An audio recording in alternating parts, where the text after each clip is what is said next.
बहुत बड़ी खबर के साथ शुरुआत करें, आप हैरान हो जाएंगे। एक बयान आ गया उमर अब्दुल्ला का। अफजल गुरु की फांसी को एक तरीके से गलत बताने की कोशिश कर दी उमर अब्दुल्ला ने। उन्होंने कह दिया कि उमर अब्दुल्ला को फांसी देने से कोई फायदा नहीं हुआ।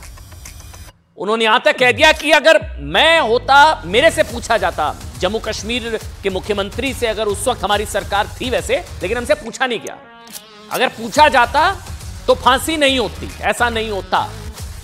अफजल गुरु की फांसी से कोई फायदा नहीं हुआ।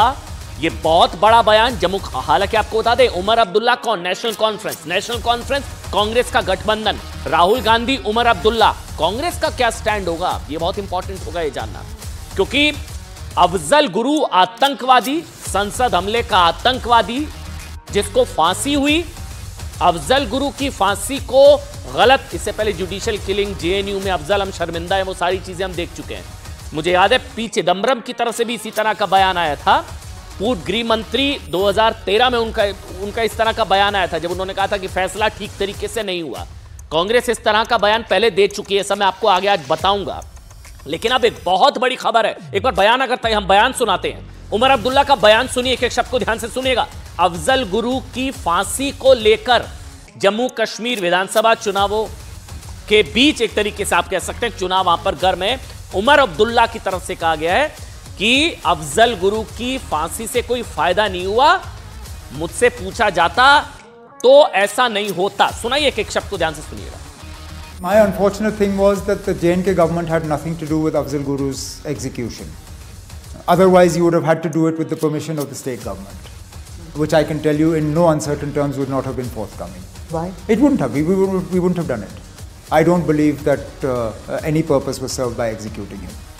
दोबारा से सुनाइए, एक बार दोबारा से सुनाइए, क्योंकि अंग्रेजी में हमने हिंदी अनुवाद किया है, हमने नीचे हिंदी अनुवाद किया, उसको ध्यान से सुनिएगा, समझिएगा बयान को। हमने उसका हिंदी अनुवाद आपके लिए किया। वो कह रहे हैं कि मुझे नहीं लगता अफजल गुरु की फांसी से कोई फायदा हुआ। एक तो उन्होंने ये बड़ी बात कही, उन्होंने कहा कि मुझे नहीं लगता कि अफजल गुरु की फांसी से कोई फायदा हुआ। नंबर एक, सुनाइए एक बार दोबारा से बयान सुनाइए। See, my unfortunate thing was that the J&K government had nothing to do with Afzal Guru's execution. Otherwise, you would have had to do it with the permission of the state government, which I can tell you in no uncertain terms would not have been forthcoming. Why? It wouldn't have. We wouldn't have done it. I don't believe that any purpose was served by executing him. Afzal Guru की फांसी से कोई फायदा नहीं हुआ, अफजल गुरु की फांसी से कोई लेना देना नहीं था हमारा। ये मेरे लिए दुर्भाग्य है। अगर जम्मू कश्मीर की सरकार की अनुमति से ऐसा होना होता तो अफजल को फांसी नहीं होती। कौन आतंकवादी? अफजल गुरु। आप जानते हैं ना अफजल गुरु कौन? जैश-ए मोहम्मद का आतंकवादी, खूंखार आतंकवादी। 2001 में संसद हमले में साजिश का दोषी, ये तो कन्विक्टेड है ना, दोषी फांसी हो चुकी है, ये तो घोषित आतंकवादी है। फांसी का क्रेडिट लेते हुए खुद याद है कांग्रेस ने कहा था कि इससे दुनिया भर में संदेश जाएगा कि कांग्रेस सरकार आतंकवादी गतिविधियां बर्दाश्त नहीं करेगी। कांग्रेस से कह चुकी है। लेकिन जम्मू कश्मीर चुनाव में कांग्रेस के सहयोगी उमर अब्दुल्ला क्या कह रहे हैं? वो कह रहे हैं कि उनके लिए दुर्भाग्यपूर्ण था कि जम्मू कश्मीर सरकार का आतंकी अफजल की फांसी से कोई लेना देना नहीं था, हमसे पूछा नहीं गया। और अगर जम्मू कश्मीर सरकार से पूछा गया होता तो आतंकवादी ऐसा नहीं होता, आतंकवादी अफजल की फांसी नहीं होती। उन्होंने खुलकर कहा है साहब, मतलब हैरानगी है, खुलकर कह रहे हैं, कोई हिचकिचाहट नहीं है कि अफजल गुरु की फांसी को वो गलत बता रहे हैं कि फांसी से कुछ नहीं फायदा हुआ, कोई फायदा नहीं हुआ अफजल गुरु की फांसी से। उमर अब्दुल्ला इस बार राहुल गांधी के साथ मिलकर, यह बहुत जरूरी है, समझिए, उमर अब्दुल्ला इस बार राहुल गांधी के साथ मिलकर जम्मू कश्मीर में चुनाव लड़ रहे हैं। आतंकवादी अफजल की फांसी आपको जानना चाहिए यूपीए सरकार में 2013 में हुई थी, 2013, और उस वक्त जम्मू कश्मीर के मुख्यमंत्री उमर अब्दुल्ला ही थे। और आतंकवादी अफजल की फांसी पर उमर अब्दुल्ला के इस बयान का मतलब यह कि उमर अब्दुल्ला खुलेआम कह रहे हैं साहब, खुलेआम, कि आतंकी अफजल की फांसी गलत थी। सोचिए, जिसने संसद हमले की साजिश रची, जिसने भारत के लोकतंत्र के प्रतीक संसद पर खुलेआम आतंकवादी हमला किया, उसकी फांसी को गलत बताने की कोशिश कर रहे हैं। इससे पहले नारेबाजी हुई थी, अफजल हम शर्मिंदा हैं। ये वो लग रहा है उमर अब्दुल्ला शर्मिंदा हो रहे हैं कि अफजल को जो लटका दिया गया उससे कोई फायदा नहीं हुआ, मेरे से पूछा जाता तो ऐसा नहीं होता, इसलिए अफजल हम शर्मिंदा है, पार्ट 2 हमने लिखा है। वो कह रहे हैं कि कोई फायदा नहीं हुआ। उनसे पूछा जाता, वो कह रहे हैं तो अफजल को फांसी नहीं होती। वैसे उमर के बयान पर नेशनल कॉन्फ्रेंस से ज्यादा सवाल जानते हैं कांग्रेस से पूछे जा रहे हैं, क्योंकि उमर अब्दुल्ला, फारूक अब्दुल्ला इस तरह के बयान देने के लिए वो पहले भी दे चुके हैं इस तरह के बयान। कोई हैरानगी नहीं हो रही है कि उमर अब्दुल्ला ने अफजल गुरु की फांसी पर सवाल उठा दिया। कांग्रेस साथ है, गठबंधन में है। वैसे तो आप कहेंगे कांग्रेस भी क्या हैरानगी, क्या कांग्रेस तो खुद अफजल गुरु की फांसी के विरोध में पी चिदम्बरम कह चुके हैं, क्योंकि फांसी कांग्रेस के कार्यकाल में हुई, इसलिए सवाल कांग्रेस से पूछे जा रहे हैं। यूपीए 2 उमर अब्दुल्ला उसको गलत ठहरा रहे हैं। कांग्रेस उमर के साथ गठबंधन में है। अब सवाल तो पूछे जाएंगे साहब कि क्या कांग्रेस आतंकवादी अफजल गुरु पर उमर अब्दुल्ला के विचारों के साथ है, सहमत है या खिलाफ है? कांग्रेस को क्लैरिफाई करना चाहिए। पहले आपको सुनाते हैं, एक बार फिर से सुनिए अफजल गुरु के लिए जम्मू कश्मीर के पूर्व मुख्यमंत्री उमर अब्दुल्ला ने क्या कहा। इसके बाद आपको बताएंगे कि कांग्रेस से ये उम्मीद वैसे बहुत कम है और ये राजनीतिक नासमझी होगी कांग्रेस से इस बयान के मुखालफत की उम्मीद करना। कांग्रेस से उमर अब्दुल्ला के बयान के मुखालफत की उम्मीद करना राजनीतिक नासमझी होगी। कैसे? पहले उमर अब्दुल्ला का बयान आपको सुनाते हैं। Was that the J&K government had nothing to do with Afzal Guru's execution. Otherwise, you would have had to do it with the permission of the state government, which I can tell you in no uncertain terms would not have been forthcoming. Why? It wouldn't have. We wouldn't have done it. I don't believe that any purpose was served by executing him. देखिए, संसद आप सब जानते हैं भारत के लोकतंत्र का प्रतीक है। 13 दिसंबर 2001 को याद करिए, ये तस्वीरें भी हम निकाल के लाए हैं आपके लिए। 13 दिसंबर 2001 को लोकतंत्र के मंदिर संसद पर जैश ए मोहम्मद और लश्कर ए तैयबा के आतंकवादियों ने संसद पर हमला करके सीधे भारत के लोकतंत्र को चुनौती दी। उमर अब्दुल्ला क्या कह रहे हैं कि संसद हमले की साजिश के दोषी अफजल गुरु को फांसी से कोई फायदा नहीं हुआ, गलत बता रहे हैं वो। उधर कांग्रेस को भी उमर के बयान में ना ज्यादा कुछ गलत नजर नहीं आ रहा है। मैं बार बार कह रहा था ना, कांग्रेस को स्पष्टीकरण देना चाहिए, कांग्रेस को बताना चाहिए। आ गया साहब, बयान आ गया। सलमान खुर्शीद का मुझे बताया जा रहा है कि बयान आ चुका है। हाँ, कांग्रेस के सीनियर लीडर है सलमान खुर्शीद, उनको भी ना ज्यादा कुछ गलत नजर नहीं आ रहा है। कांग्रेस के नेता सलमान खुर्शीद कह रहे हैं कि नेता ऐसे बयान देते रहते हैं साहब। बीजेपी को मौका मिल गया, बीजेपी ने राहुल गांधी पर सवाल दाग दिया। आप बताइए आपका क्या टेक है, सुनाते हैं हम आपको। क्वेश्चन नहीं कर सकते हैं, जहाँ इलेक्शन हो रहा है वहीं पर आपस में एक दूसरे जो बात कही जा रही है उसका कोई जवाब दे रहा है, कोई और बात कह रहा है, वो इलेक्शंस का मामला है। यहाँ पर क्या करेंगे, उस इलेक्शन को यहाँ थोड़ी डिस्कस करें। अब इसका जवाब तो राहुल गांधी को देना है।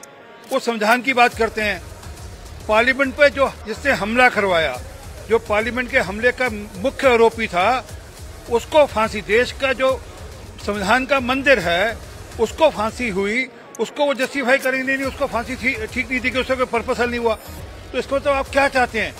ये सबके सब अलगाववाद के बीज बो रहे हैं। लेकिन आप सोचिए कि अफजल की फांसी पर उमर अब्दुल्ला को आज दर्द क्यों हो रहा है? अब ये सवाल है ना, आपके जहन में आ रहा होगा कि आज इनको दर्द क्यों हो रहा है साहब, और ये बयान उन्होंने क्यों दिया? क्या उन लोगों को खुश करने के लिए जो आतंकवादी अफजल प्रेमी गैंग के सदस्य हैं साहब? मुझे कहने में कोई हिचकिचाहट नहीं है, कुछ लोगों के पेट में दर्द होगा। अफजल प्रेमी गैंग है हमारे देश में, कुछ लोग हैं, वो इसलिए जेएनयू में नारे भी लगे थे ना, अफजल हम शर्मिंदा हैं, तेरे कातिल जिंदा हैं, याद है वो नारेबाजी? अफजल गुरु की फांसी को इसलिए हमारे देश में जुडिशियल किलिंग भी बता दिया जाता है। अफजल हम शर्मिंदा है कि नारे भी हमारे देश में लगते हैं, शायद उस वोट बैंक को खुश करने की कोशिश है। अब सुनिए, उमर अब्दुल्ला ने जो अफजल गुरु की फांसी पर एक तरीके से सवाल उठाया और ये कहा कि ये जो बयान जो है ना, वो ये उससे फायदा नहीं हुआ फांसी से। उमर से पहले देश के पूर्व गृह मंत्री कांग्रेस नेता पी चिदम्बरम क्या कह चुके हैं? अच्छा, उनका बयान आ गया स्क्रीन पर, पढ़िए।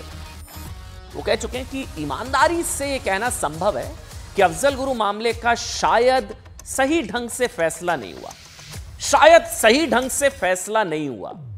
पी चिदम्बरम, ये बात कहने वाले पी चिदम्बरम, आपको आपकी जानकारी के लिए 2008 से 2012 तक गृह मंत्री थे। समझिएगा, 2008 से 2012। अफजल गुरु जिसे 2001 में संसद हमले में शामिल होने का दोषी पाया गया, उसे 2013 में फांसी दी गई थी। 2012 तक गृह मंत्री थे पी चिदम्बरम, 2013 में फांसी दी गई। तब गृह मंत्री कौन था? सुशील कुमार शिंदे। सुशील कुमार शिंदे। संसद हमला 13 दिसंबर 2001 को हुआ था, जिसके बाद ट्रायल कोर्ट ने 2003 को अफजल गुरु को फांसी की सजा दी। ट्रायल कोर्ट के फिर हाई कोर्ट, फिर सुप्रीम कोर्ट, पूरी न्यायिक प्रक्रिया हुई है साहब। सुप्रीम कोर्ट ने फैसले को बरकरार रखा, फिर मर्सी पिटीशन लगाई गई। 20 अक्टूबर 2006 को फांसी दी जानी थी इस आतंकवादी को। ये पहले मर जाता आतंकवादी, लटक गया क्योंकि भाई अब राष्ट्रपति के पास चली गई मर्सी पिटीशन। फिर अफजल गुरु की ओर से तत्कालीन राष्ट्रपति प्रणब मुखर्जी के पास मर्सी पिटीशन दायर कर दी गई। राष्ट्रपति ने, आप सोचिए, trial court, high court, supreme court, राष्ट्रपति ने याचिका 3 फरवरी 2013 को अस्वीकार की। और फिर फांसी कब लटकाया, कब इसको, जो दर्द आज हो रहा है 2024 में दर्द हो रहा है, लटकाया था इस आतंकवादी को 9 फरवरी 2013 को इसे फांसी दी गई थी। देखिए, आतंकवादी अफजल गुरु की फांसी के बाद जेएनयू में नारे लगे थे, याद है आपको? अफजल हम शर्मिंदा हैं, तेरे कातिल जिंदा हैं, जुडिशियल किलिंग। यानी उन लोगों ने देश के सिस्टम और कोर्ट को कातिल बताया था। अफजल हम शर्मिंदा हैं, तेरे कातिल जिंदा हैं। कातिल कौन? जुडिशरी। अफजल की फांसी को जुडिशियल किलिंग कहने वाले कन्हैया कुमार भी थे, जो अब कांग्रेस में हैं और राहुल गांधी के करीबी माने जाते हैं। तो फैक्ट्स है सारे। अफजल के अलावा मुंबई सीरियल ब्लास्ट किया। अच्छा सोचिए, सिर्फ अफजल के लिए नहीं, दिल पसीजा आतंकवादी के मरने पर मातम या फांसी पर उनको लटकाने पर जो लोग लार लटक रही है कि गलत हो गया उनके साथ। इसको पहचानते हैं, इसकी शक्ल? अफजल के अलावा मुंबई सीरियल ब्लास्ट के दोषी याकूब मेमन को भी फांसी दी गई थी। तब विपक्ष में कांग्रेस थी। कांग्रेस ने याकूब की फांसी पर सवाल उठाए थे और केंद्र और महाराष्ट्र की सरकार पर याकूब की फांसी को लेकर हमला बोला था। कहा था कि फांसी देने से आतंकवाद थोड़ी ना खत्म होता है। किसने कहा था, बताता हूं आपको। शशि थरूर। क्या लिखा था उन्होंने? उन्होंने कहा इस खबर से ना दुख हुआ, कि इस खबर से दुख हुआ कि हमारी सरकार ने एक इंसान को फांसी दे दी। हमारी सरकार ने एक इंसान को फांसी दे दी। आतंकवादी लटकते हैं, दर्द किसको होता है साहब, आप देख रहे हैं। उन्होंने आगे लिखा, राज्य प्रायोजित हत्या हमें हत्यारों में तब्दील करके हम सभी को कमजोर कर देती है। हम अपने नियंत्रण में मौजूद सभी तरीकों से आतंकवाद के खिलाफ लड़ना हमें चाहिए, लेकिन फांसी से कहीं भी आतंकवादी हमला नहीं रुका। शशि थरूर। याकूब मेमन की फांसी पर दिग्विजय सिंह ने भी पोस्ट किया, उन्हें कैसे भूल सकते हैं? दिग्विजय सिंह, पी चिदम्बरम ने अफजल गुरु, शशि थरूर ने याकूब मेमन, उमर अब्दुल्ला अब जो है अफजल गुरु को लेकर कह रहे हैं कि फांसी से कोई फायदा नहीं हुआ। दिग्विजय सिंह साहब ने पोस्ट किया था उस वक्त। उन्होंने कहा कि आइए पहले भारतीय बने, नफरत और हिंसा से दूर रहे, गांधीवादी बनो, प्रेम और करुणा अहिंसा की विचारधारा को अपनाएं और उसका अभ्यास करें। इसी से आप समझ सकते हैं कि अफजल की फांसी का विरोध करने वाले उमर अब्दुल्ला के बयान पर कांग्रेस का क्या रुख होगा। उधर आपके लिए जानकारी के लिए आज की बड़ी खबर है, केंद्रीय गृह मंत्री अमित शाह ने जम्मू कश्मीर में नेशनल कॉन्फ्रेंस और कांग्रेस पर आतंकवाद के प्रति नरम रुख के आरोपों को लेकर प्रहार किया। बयान आपको सुनाते हैं, क्या कुछ कहा गृह मंत्री अमित शाह ने, क्या कहा, बयान आपको सुनाते हैं।